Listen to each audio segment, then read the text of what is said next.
Welcome to China Manufacturing Decoded from Sofeast, the podcast where we take you through some of the major topics facing importers and manufacturers in China today. Hi there. In episode 10 of the podcast, we start a series on vetting suppliers. In this first part, we'll talk about why vetting Chinese suppliers is so important. We'll start looking at what effective due diligence looks like. And we cover 7 of the most important ways that Chinese suppliers can cause trouble for importers.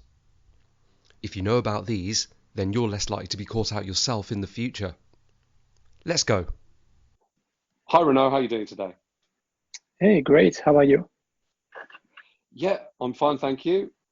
Just catching up with you to talk about vetting Chinese suppliers and why this is such an important topic for importers and people who want to do manufacturing in China. Well, if you don't work with the right kind of supplier, and there's many nuances behind what I mean by the right supplier, you're just going to get your project into the ground.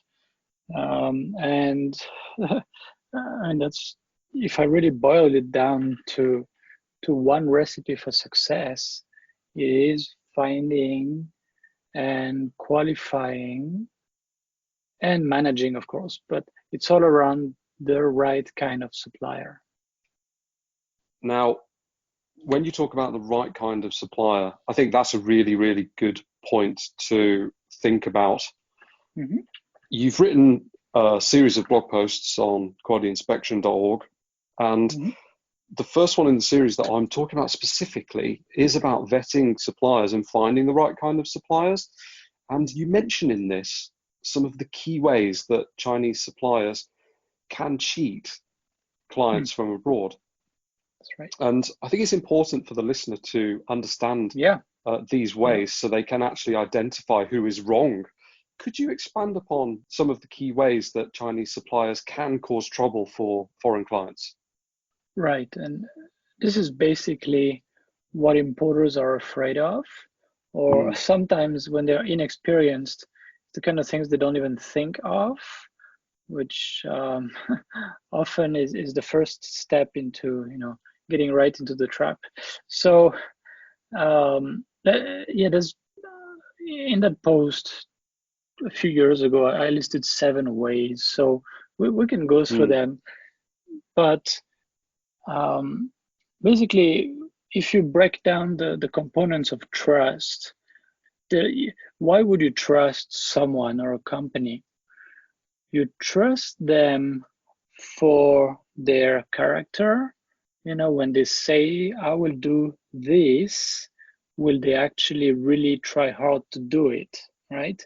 The character, the intention, whatever you want to call it, but I think that's the idea that they will be true to their word. They don't misrepresent or deceive people in general. Okay, and the second component of trust is actually, do you trust them to get to that kind of result? Do you trust that actually, yes, they can pull it off, right? So it's more about competence. It's about the ability. It's about the experience, the skills, whatever, the resources they have. Do you actually trust that they can do it? And these are the 2 key ideas behind all of this. So let's start, because maybe it's it's more scary or more fun to different people, I guess. Let's start with the bad behavior, the potential deception. Okay. And right now we're recording this in June of 2020. Some suppliers are doing very well if they sell personal protective equipment, but they also don't really care about new buyers, and losing one buyer, if they get another buyer, it doesn't really affect them because the market price is very high and there's way more demand than supply. Well, that can lead them to bad behavior. And conversely, all of the suppliers that are in dire straits, that are making, I don't know, garments, fashion accessories, and things like that. That with one or two or three main customers that are really suffering and ordering less than usual. Well, these people, some of them are really short on cash. They're afraid they might go under. And that's also what prompts some of them to resort to bad behavior, sometimes in some occasions. Right? So it's not, I'm saying this because it's not like, oh, all Chinese people are dishonest, be careful. No, No. it's not about Chinese people or French people or American people. So it's about the obviously the environment in which they grow and so on. Of course, this influences them, and the system in which they evolve and so on. Of course, this does influence them. It's also about the circumstances, the conditions in which they are right now, and um, and the occasions, the what they can actually win by being dishonest. And unfortunately, this last thing that I said is, it might be the biggest thing, that importers put themselves in situations sometimes where they rely so much on one manufacturer or one trading company that their business can be devastated. And at the same time, the supplier does a short-term gain, sometimes a big gain. That's when you wire an advance payment, and then they say, yeah, we're doing something, and then they say, well, this is ready, and you send the payment, and they send you some real crap that you don't want, and you don't even know it uh, right away. You need to wait until you receive it, so they have the time maybe to send you 10 other containers full of substandard products that are much cheaper to make. So and they made their year. Maybe they made a profit for 5 years by doing that sometimes. So you need to be careful. You really need to be mindful of all these things as a buyer, and you never want to put yourself in a situation that makes it too tempting for a manufacturer to do that. So with all this in mind, yeah, let's go through the list. So as I say, let's start with bad behavior. Well, there's the scam. You find a supplier, the Canton Fair and Alibaba and Google. Maybe they contact you directly. Who knows? They and their product and their price is appealing to you. Maybe their price is 20% or 40% lower than the market price. So to an experienced purchaser, this is like, this is already alarm bells ringing. How is that even possible, right? But to a lot of inexperienced buyers, this is, hey, maybe I find the factory and all the other ones are trading companies or something like that. Hey, I'm such a good buyer. I did such good sourcing. A real bargain. Right, and you don't notice all the red flags all along, and then they say, oh, yeah, you need to pay in advance. So maybe they say you need to pay 50% in advance. And by the way, they try to push you to increase the order quantity, maybe to get an even lower price. And then you wire 50% of that, and then they stop responding. And then you're like, okay, I'm sure there are remedies. Maybe the Chinese police can help us. Well, sorry, no luck here. They have other stuff to do, right? Maybe my consulate can help me. Maybe whatever, maybe I can send someone there to talk with them.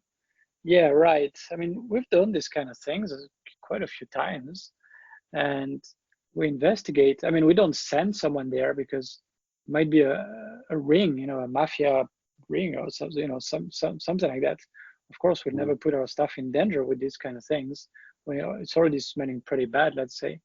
But you just you do a little bit of research and you say, well, they're on the 23rd floor of a residential building that actually only has 5 floors. I mean, this, even the address was fake. Oh, the company, well, we don't even know because it's a Chinese company and you only have an English name. The English name is not the official company name, right? So when we start to say all this, these inexperienced buyers are really confused and lost and like, whoa, it's really tricky to buy in China, right? Um, but this happens. I mean, it doesn't happen as much as people would think. Um, it we've seen it happen a lot with some kinds of machinery, some electronic components. Oh, we've seen it happen a lot with um, how they call that, scrap metal. You know, Oh, because yes. it's not even legal anyway. I mean, there's a lot of restrictions, and the ones that you find on the internet that are willing to sell that to you, well, many of them are out there to get to get your cash. So be careful. Mm. So that's examples of number one. Does it make sense? Yeah, absolutely. It's a classic. All right. So number two, and I'm trying to take that in logical order. Number two is they really want to produce for you, but the price they quoted to you was just a made up price that they thought would be the price you want to hear, just so they get your order, and more importantly, they hook you by getting your first payment. Mm. Right? This is actually quite common. And again, I'm not blaming only the supplier here. Some buyers, I mean, I heard them, on the Canton Fair and so on. You're like, oh, you give me this price, I give you 5 containers, an order right here. I can sign it. I mean, this is less and less common as the years go by, but you can still see, oh, I can sit right here and sign it. And the salesperson is like, hey, I get 2% or 1% or whatever of everything I sell. I'm gonna try to push my boss or to push the manufacturer that's gonna make it, because very often that's what they have in mind. We're not gonna make it Mm. for so cheap, but we'll find some kind of garage or workshop somewhere that's gonna make it, and we're gonna find, like, we have confidence. We'll find a way to to re-engineer it. We'll find cheaper materials. We'll be tough on the component suppliers, whatever. So sometimes it's good faith negotiation on the Chinese supplier side. Mm.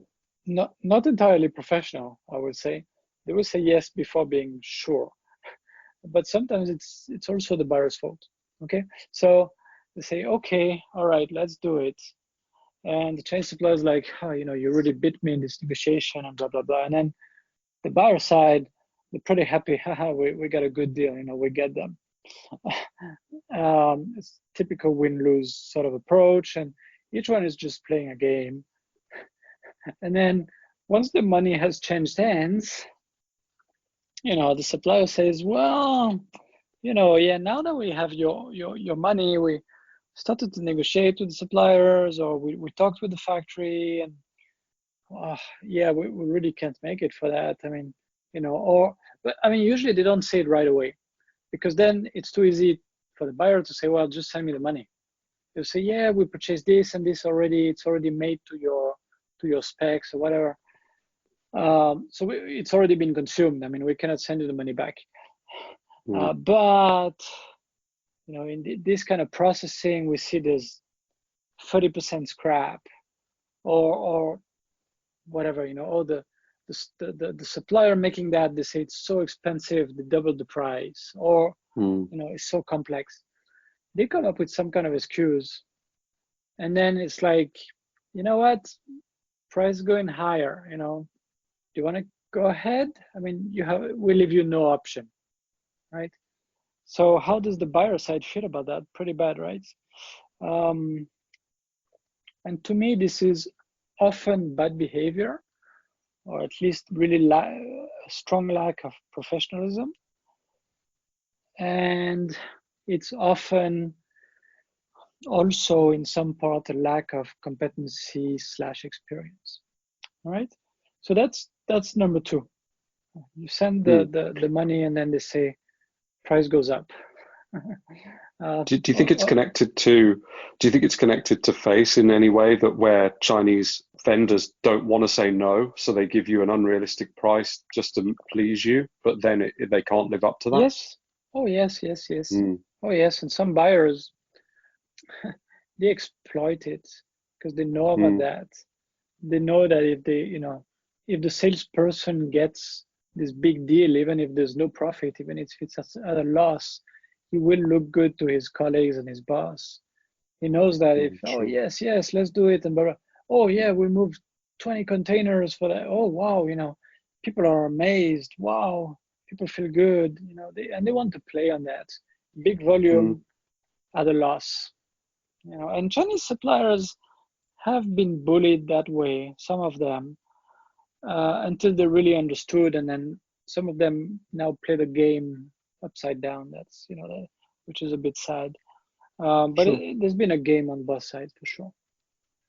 Okay. Now, and number three is the buyer finds the supplier, send the money, there's an order, it's shipped out, it's okay, and they wait. The buyer starts to sell the product. They get a distribution channel, they get customers involved. And then the buyer says, hey, good luck, good news. Here's a PO for reorder. And look, we increased the quantity and everything. And they think the supplier is going to be ecstatic. Oh, great, very well done. And the supplier says, oh, great, thank you. And 1 or 2 days later, oh, we checked the price of whatever, aluminum, the price of whatever. Oh, and also labor has gone up, right? So price has to be 20% higher. What? Are you kidding? I even increased the quantity, and you already developed it. I mean, you've done all the hard work already. It's easy now. It just goes into production, right? Well, yeah, but we're not going to do it at a loss. It's not just us. It's any other factory would be the same, right? And maybe the RMB went down, or I mean, whatever. It's more expensive. So, sorry, the RMB went up, I guess. So anyway, they pick whatever excuse they want to say, hey, sorry, but really my costs are higher. And usually where it ends up is they sort of agree on, okay, 12% instead of 20% or 10% or something like this. And the buyer is quite unhappy and they learn the lesson. But that's relatively common, let's say, okay? That's relatively common. I mean, if you've been buying from number of suppliers for years, this has happened to you many times, right? So that's number three. Okay. Number four is related to IP rights, not payments. So IP rights can be the brand name, can be the product design, can be the way the product works, can be a number of things. It can be part of the software. So this can take so many forms. I'm not really sure where to start, but just a couple of 2 days ago, we published an article on qualityinspection.org with a list of examples of that. So we can link to it, I guess, from the show notes. Yeah. Basically, the most common one is buyer goes to supplier, says, I have this nice idea or this nice design. They make it, it's sold. And then the supplier says, well, these guys are in Australia. and I have these other customers from Germany coming tomorrow. Of course, I'm going to show it to them. It's going to be in my showroom, in my sample room. Um, and if the German people say, "Oh, this is nice, this is great," okay, well, is this really acceptable? I mean, most people would say no, especially if both of these customers are actually in competition on one of their markets, right? The Australians Sure. might sell to the UK, and the Germans might also do that. Well, that's really bad. That's really bad. By the way, when you go into one of these showrooms and you see 25 models of whatever keyboards or whatever accessories or home appliances or electronic products or clothes and you see, I mean, for clothes it might be 300 or 1,000. So you look at all these designs and you think, wait a minute, can I pick any of them? Really? And you're gonna make it and you're gonna ship it to me? Yes, all of them. So where's your design house? I mean, your design office, right? I mean, is it here? Can I see the designers? And so you or whatever, coffee machines, 50 types of coffee machine. Wait a minute. So you guys have designed and engineered 50 coffee machines. So, how many per year do you develop? It's like, 10 per year. Okay, so you have a staff of engineers doing the mechanical design, doing the firmware, doing the the electronics, doing all this stuff, right? So can I see them, right? Where do you do the reliability testing? Where do you do this? I mean, if it's really a Chinese company, in most cases this is not true. If this is a Taiwanese company, it's more common.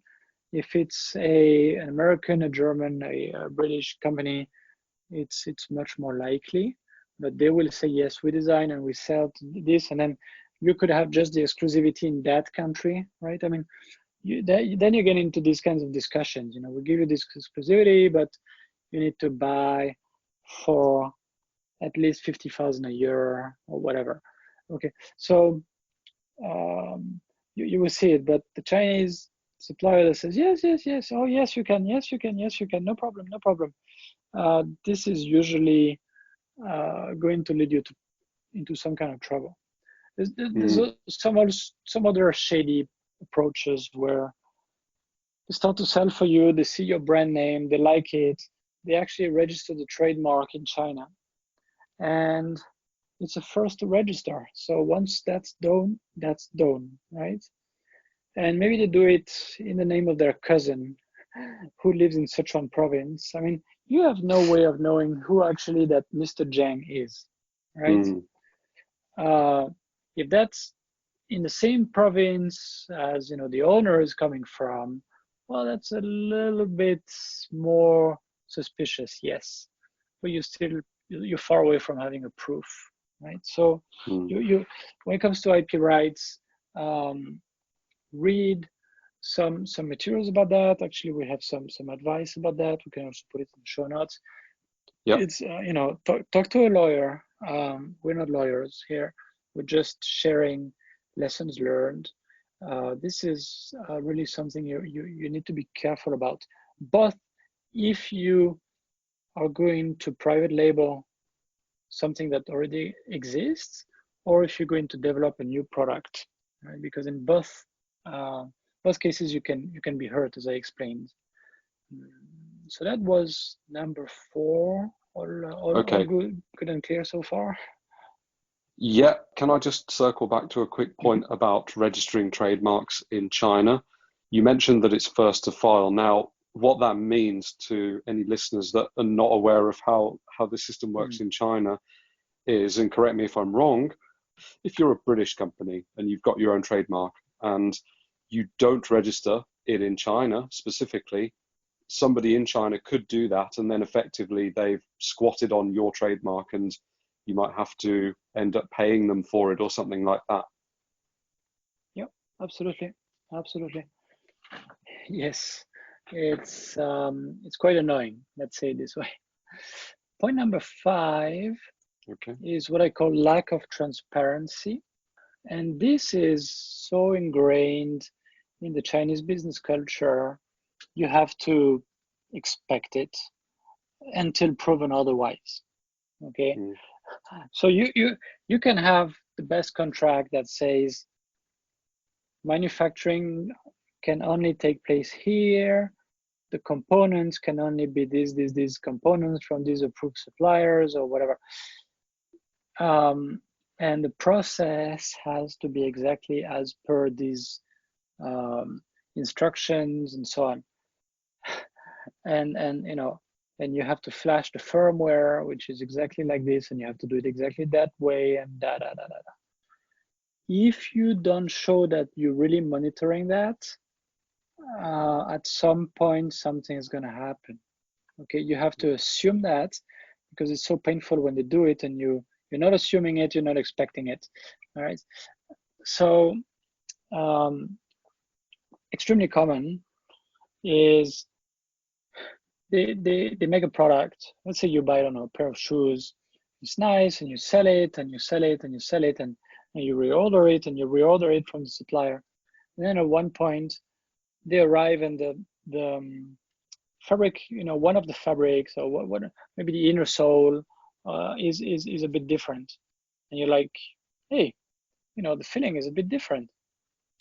Oh, really? But it's the same. And then you have to take the inner sole, and then you the one from the previous order, you measure it, you cut it, you take photos, you know, and you demonstrate, look, this is not the same. And they're like, oh yeah, right. And then they'll be you know, oh, maybe the supplier did that and we didn't know. And wait a minute, the inner sole is not even from, you know, you do some processing in your own place, I remember. Oh, you know, and then they say, oh yeah, the tooling got broken, we made new tooling, we didn't notice, or, you know, so, something like that. Or they will change the process in some way, right? And this can really be for a lack of clear instructions and clear process controls. It might really be inadvertent. It might be production manager just finding a way to keep things simple because he thinks you will not notice, and maybe the boss and the salesperson not even being aware of it. It could be many things, right?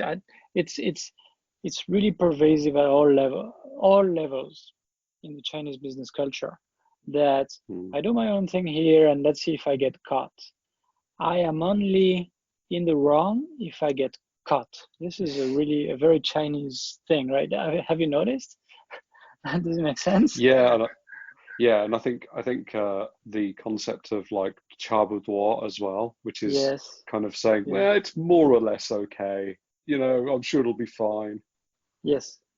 Yeah, and yeah, two separate concepts here. I fully agree. Okay, there's chabuduo. There's it's you know, it's like I agree. It's not exactly, you know, as per the specs, but it's so close to it. I mean, it's, you know, there's got to be a tolerance. Come on, right? That's chabuduo.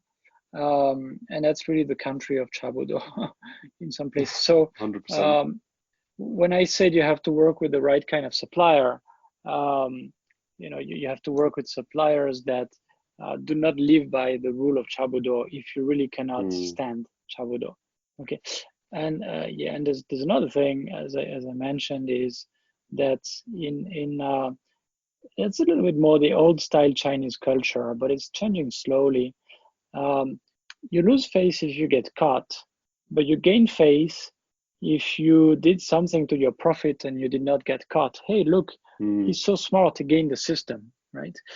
And and Paul Midler, who wrote some books about that, actually goes even further. He says that the factory owner is actually happy internally, right? He will not show it, but he's glad when he cheapens the product a little bit and cheapens the product and cheapens the product, and then it gets to the point where the customer notices and is really furious. And that's the sign, okay, I found the limit, right? The factory owner will say, of course, will say, oh, I'm so sorry, I don't know, and here's an excuse, and it's not enough. Okay, I'll give you another excuse, and but I promise it will never happen again. And oh, if I really have to give you, oh, okay, I'll give you some rebate for next time, and blah blah blah.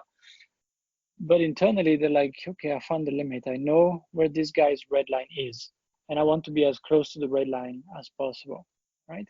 So need to be careful about that. And if you don't monitor, well, these kind of things with some suppliers will happen. Okay, and with some suppliers will never happen. Now, are you going to take chances? Because really, there's no way, in my book, there's no way to know for sure if it's this kind of supplier or that kind of supplier. Because anyway, if you don't monitor, you will not have the data to know about that. Because this is not something that comes out of a sales meeting. I'm sorry, there's no way in hell a sales meeting will tell you very much about the upcoming relationship. So that was what I call lack of transparency and unauthorized changes. Number 6 is simply lack of reliability in general. So,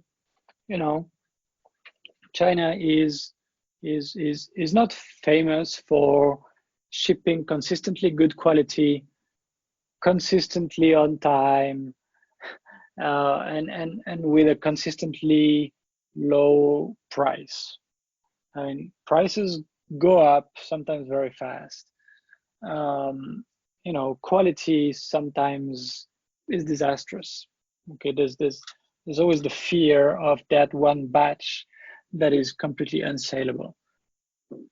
And delays, well, in many cases, buyers are happy with a 10 days delay or 2 weeks delay, right? So what does that shout? Lack of reliability, right? So if you plan for it and you manage it, you can come out on top. But if you go into a sales meeting and you say, okay, this is the price, this is the shipment date, and this is the quality standard.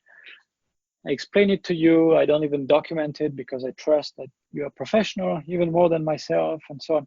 If you go with that kind of behavior and you don't do anything to actually manage your risks, that's where you can get hit really, really bad. Okay, and that has killed many importing businesses, right?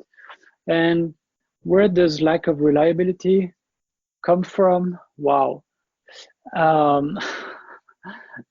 They tend to be over optimistic, especially when selling, simply because, as I said in the introduction, they evolve in a system that rewards certain behaviors, and this has shaped these behaviors, and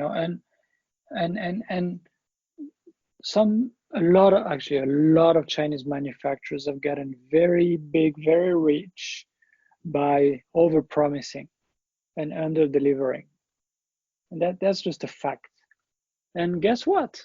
I mean, their employees observed that, and when they went out and created their own company, they did the same. Their competitors observed that, got pissed, and then after a while started to do the same. Buyers expect it, so they don't get as mad as maybe they would with a German supplier, because hey, yes, of course, some German suppliers are highly unreliable, so it does happen, and then you would get very, very upset because you really didn't see it coming, maybe, right? But with Chinese suppliers, hey, everybody kind of expects that, and most of our suppliers are like that. So we know they always overpromise and underdeliver. Let's keep some padding in the shipment date, and let's keep some padding for this and for that, and so on, right? Sure.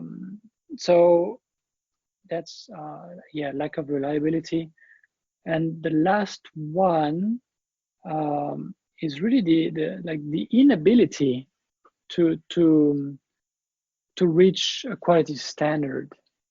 And this actually a lot of importers don't understand that.